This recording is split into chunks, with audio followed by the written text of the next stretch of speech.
Shalom, eu sou a professora Teresa Kiel e neste episódio do Ela por Ela nós iremos conversar sobre o livro de Esther, mais precisamente sobre uma punição que Amã queria impor a Mardoqueu, mas que acaba se voltando contra ele mesmo.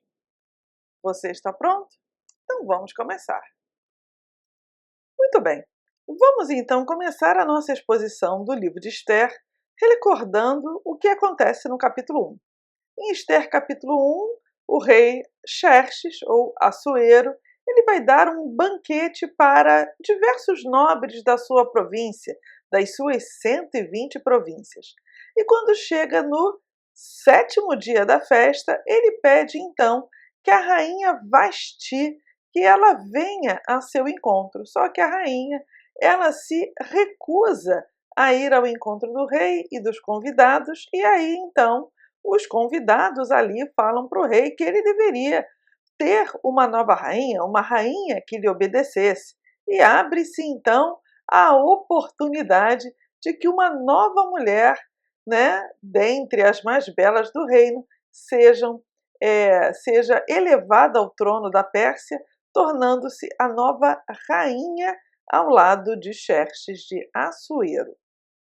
E é aqui então que o rei vai começar, como descreve o capítulo 2, a procurar pelas mais belas virgens do reino, e aí entra em cena o Mordecai, um judeu exilado da tribo de Benjamim, que consegue que a sua prima, a Esther, ela seja então colocada junto ao harém do rei. E é isso que acontece mesmo. A Radassa, que vai ganhar o nome de Esther, ela é então colocada no harém real pela sua beleza e ela acaba sendo o quê? Uma pessoa escolhida ali pelo oficial, ela acaba agradando o oficial do rei, que leva a Esther até o Assuero, e ela acaba o quê? Se tornando a rainha da Pérsia, Isso é extraordinário, Um belo dia, ainda neste momento inicial do livro, o Mordecai, que estava muito próximo ali às portas do palácio, ouve 2 eunucos planejando assassinar Assuero. E aí o que vai acontecer? Ele vai avisar a Esther o que estava acontecendo e acaba que uma investigação é aberta. Realmente se confirma que 2 eunucos estavam tentando assassinar o rei e esses conspiradores então acabam enforcados. Percebe que eu estou colocando aqui este enforcado em destaque, porque ele será alvo da nossa investigação daqui a pouquinho. Esse incidente envolvendo essa trama para matar o rei é registrado no livro das Crônicas. No capítulo 3, o Assuero, que estava muito feliz com a nova rainha, com a Esther, com a bela Esther, resolve então promover o Amã como chefe dos seus príncipes, Muito orgulhoso, o Amã, ele queria que todo mundo o reverenciasse, mas o Mordecai, o Mardoqueu, o tio da Esther, ele não se submete a isso, a esse capricho de Amã, o que deixa o Amã extremamente furioso e ele decide com isso então matar, destruir, exterminar todos os judeus do reino da Pérsia. E mais do que isso, o Amã, ele consegue que o rei assinasse um decreto que autorizava a destruição dos judeus, no dia 13 dia 13 do 12º mês. Veja só que situação estavam os judeus, na Pérsia. Em Esther capítulo 4, a gente lê que realmente o decreto de morte aos judeus ele é publicado, os judeus ficam desesperados, eles se lamentam, eles choram, eles pedem a proteção do Senhor, e a Esther, vendo toda aquela movimentação, tenta descobrir o que estava acontecendo, E o Mordecai, o tio dela, então, vai pedir para Esther interceder junto ao rei, né?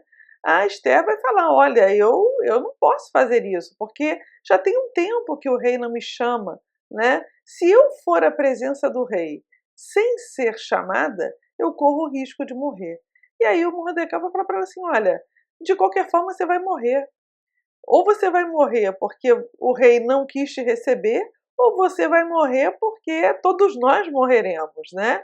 E aí então ela pede que os judeus jejuem, orem, clamem ao Senhor, né, para que ela vá ao encontro do rei. Muito bem, em Esther capítulo 5, o que vai ser narrado para nós em princípio é que ela vai ao encontro do rei e é muito bem recebida, ao ponto do rei falar para ela: o que você quer, rainha Esther? Qual é o seu pedido? Mesmo que seja a metade do meu reino, eu vou te dar. E a Esther, muito esperta, ela não pede nada. Ela simplesmente convida o rei e também o Amã para um banquete. E o rei e o Amã falam que vão, eles vão ao banquete, eles vão estar com a Esther, né? Neste mesmo capítulo, a gente lê uma outra cena curiosa, que é o Amã, que estava muito feliz, muito assim, né? Oh, puxa vida, que coisa boa! É só eu e o rei estaremos no banquete com a rainha. Só que essa mesma felicidade do Amã, ela acaba caindo por terra, porque ele vê que o Mardoqueu, que o Mordecai, ele não se levanta para referenciá-lo, né, como ele gostaria de ser reverenciado, respeitado, e ele vai para casa, chega em casa muito irritada, e ele então recebe um conselho. E o conselho que ele recebe é que ele deveria fazer uma forca, né, e enforcar o Mordecai e o Mardoqueu nela. E ele gosta dessa ideia, e ele manda então fazer uma forca grande, né, 25 metros, para poder matar o tio da Esther. Esther capítulo 6, o que vai acontecer é uma situação curiosa. O rei, antes de ir para o banquete, ele acaba perdendo o sono. E ele lendo os livros, né, que tinham ali registrado os eventos da corte, descobre que o Mordecai, que o Mardoqueu, ele acaba não sendo honrado por ter livrado o rei daquele assassinato tramado pelos eunucos, aquele assassinato que não deu certo. Então, e o rei fica: puxa vida, como é que pode isso, né? Eu não honrei esse camarada. E aí o rei então vai chamar o Amã. E o Amã, ele vai realmente ao encontro do rei, porque ele estava afoito, querendo falar para o rei que queria, né, enforcar o Mordecai, porque ele não estava sendo submisso a ele, mas nem teve tempo de falar nada, porque o rei chega para o Amã e fala assim: Amã, o que você acha que deve ser feito ao homem que livrou o rei de uma sentença de morte, mas não foi honrado, né? Como é que o rei deve honrar este homem, né? E aí o Amã, então, ele vai dizer que essa pessoa deveria receber o manto real, o cavalo do rei, o brasão real e ser levada pela cidade no cavalo do rei. E o Amã acha que é ele, né? Mas e aí o rei chega para ele e fala assim: então é isso que você vai fazer com Mordecai, com Mardoqueu. Você vai pegar, vestir o Amã vestir o Mordecai da forma como você está me falando, e você vai fazer com que ele passe pela cidade e seja proclamado o seguinte: isto é o que faz ao homem que o rei tem o prazer de honrar. Então, o rei ordena que o Amã fizesse isso com o Mardoqueu, com o Mordecai. Olha que situação, não é não? Esther capítulo 7 narra que no banquete o rei perguntou para a rainha qual era o desejo dela. E a Esther então conta para o rei que ela e todos os judeus eles foram condenados à morte por um decreto seu. O rei fica atônito, ele não sabia que tinha assinado aquele decreto e ele acaba saindo da mesa. Quando ele sai da mesa transtornado, o Amã percebe a situação e ele se debruça sobre a Esther, pedindo que a Esther clamasse sobre ele, clamasse por ele, clamasse para que ele não fosse morto, né? Só que neste momento em que o Amã está ali, desesperado com a Esther, o rei volta. E quando o rei volta, ele acha, porque ele vê aquelas cenas, né? E ele acha então que o Amã está tentando violentar a rainha. E é neste momento em que o rei tem essa perspectiva, né? É uma ideia errônea, né? Mas coitado, o rei estava transtornado, né? De que o Amã estava fazendo aquilo que ele manda então que o Amã seja executado, né? E aí vão sugerir então que o Amã fosse executado na forca que ele fez para o Mardoqueu, para o Mordecai. Essa história até aqui é muito conhecida, só que ela tem uma peculiaridade. É que na Pérsia existiam vários tipos de punição que se dava para os traidores, para os assassinos, né? A primeira punição que se dava não era o enforcamento, era a crucificação, pelo incrível que pareça, né? Era a mais cruel e reservada para crimes graves como traição, rebelião ou assassinato. Exatamente o que o Amã estava fazendo, né? Outros tipos de punição também eram feitos, como a amputação de membros, o açoitamento, morte por apedrejamento. E ainda tem uma punição que alguns estudiosos dizem que os persas também faziam. E essa punição era o empalamento. O fato aqui é que nenhuma dessas punições ela aparece para nós no texto de Esther. Como então que se chegou a esta tradução de que Amã fez uma forca e de que ele foi enforcado? Vamos avançar aqui e olhar, em primeiro lugar, para as 6 passagens do livro de Esther que falam sobre forca e enforcamento.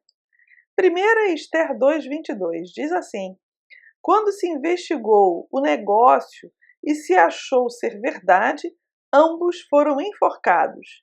E isso foi escrito no livro das crônicas perante o rei. Aqui se refere àquela trama dos eunucos que logo no início do rei tentaram matar o rei, mas foram desmascarados, né? Esther 5,14. Então lhe disseram Zeras, sua mulher, e todos os seus amigos: faça-se uma forca de 50 côvados de altura, e pela manhã dize ao rei que nela seja enforcado Mardoqueu. E então entra alegre com o rei para o banquete. E este conselho alegrou Amã, que mandou fazer a forca. Aqui é quando, logo no início do livro, também na metade do livro, né, o Mardoqueu não reverencia o Amã fica irritado, vai para casa, e aí ele recebe esse conselho da mulher dele. Capítulo 6, Esther, capítulo 6, verso 4. Então disse o rei: quem está no pátio? Ora, Amã acabara de entrar no pátio exterior do palácio real para falar com o rei, a fim de que se enforcasse Mardoqueu na forca que tinha preparado. Capítulo 7, verso 9. Então lhe disse Harbona, um dos eunucos que serviam diante do rei: eis que a forca de 50 côvados de altura que Amã fizera para Mardoqueu, que falara em defesa do rei, está junto à casa de Amã. Então disse o rei: enforcai-o nela. É aqui que o Amã é desmascarado, né? Ele está no meio do banquete e o rei vê que ele tem a impressão de que ele estava violentando Esther e manda então que ele seja morto. Capítulo 7, verso 10. Enforcaram-no, pois, na forca que tinha preparado para Mardoqueu. Então o furor do rei se aplacou. E aqui é aquela história, né? O feitiço virou contra o feiticeiro, né? Esther, capítulo 8, verso 7. Então disse o rei Assuero à rainha Esther e ao judeu Mardoqueu: eis que dei a Esther a casa de Amã, e a ele enforcaram, portanto, estendera as mãos contra os judeus. Aqui é muito interessante porque em todos esses versos, quando a gente olha no hebraico, a palavra para forca é etz. Etz é árvore, ou então etz gavor, né? et gavor, árvore forte, árvore frondosa, sabe? Uma árvore de troncos grossos. Então veja que a palavra forca, na realidade, é árvore, uma árvore forte. Em outras passagens que aparece o verbo enforcar, o verbo é talar, que é suspender. Então, é uma pessoa que é suspensa numa árvore, né? Isso é muito interessante, né, gente? Porque pelo texto massorético, pelo texto hebraico, a gente não tem a certeza de que o que estava sendo feito era um enforcamento, porque poderia ser uma crucificação, como, por exemplo, vai nos dizer a Septuaginta. A Septuaginta vai utilizar o texto grego do Antigo Testamento para forca, a palavra sulon, né? Que é madeira, um tronco de árvore, usado para apoiar a trave de uma cruz em crucificação. Olha só, um bastão, cruz, qualquer coisa feita de madeira. E o verbo enforcar é stauros, né? Eu crucifico, eu fixo numa cruz. Então percebe que um pouco do texto massorético e a Septuaginta se alinham com a ideia da crucificação. Todavia, a Vulgata Latina, ela vai trazer a ideia de forca. Então, para forca na Vulgata Latina, a gente vai ter a palavra patíbulo, né? Instrumento feito para sustentar alguém pelo pescoço, sendo esta pessoa estrangulada, qualquer instrumento construído para torturar alguém, ou ainda um tipo de palanque, uma estrutura de madeira que se usava para executar os condenados à morte. E para enforcar, a gente vai ter o adipneussos, né? Adpensos, que é suspenso, pendurado. Então, pela Vulgata, a gente tem a ideia da forca mesmo, do enforcamento, que é uma pessoa que está sendo estrangulada, suspensa pelo pescoço, né? É muito interessante essa percepção de que o nosso texto, que traduz o enforcamento, está ligado ao texto da Vulgata, não ao texto massorético ou ao texto da 70. Para surpresa nossa, a novidade está na NVI de 2023. A nova versão internacional de 2023, ela em todas as 6 passagens, ela diz que a forca ela é uma estaca e que o enforcar é empalar. Então, a nova NVI, ela coloca realmente que o Amã ele fez uma estaca própria para se empalar pessoas. E realmente a empalação ela é um método de tortura, de execução, que consiste na inserção de uma estaca de madeira, né, que atravessa o corpo da pessoa e a pessoa morre ali, como está aqui na foto, né? Então, é muito provavelmente a gente vai ficar com essa ideia do empalamento, que não era algo muito comum entre os persas, era muito comum entre os assírios. Os assírios realmente eram os empaladores da antiguidade, né? Mas esse tipo de punição, a gente vê alguns estudiosos do Império Persa falando que isso também aconteceria ali.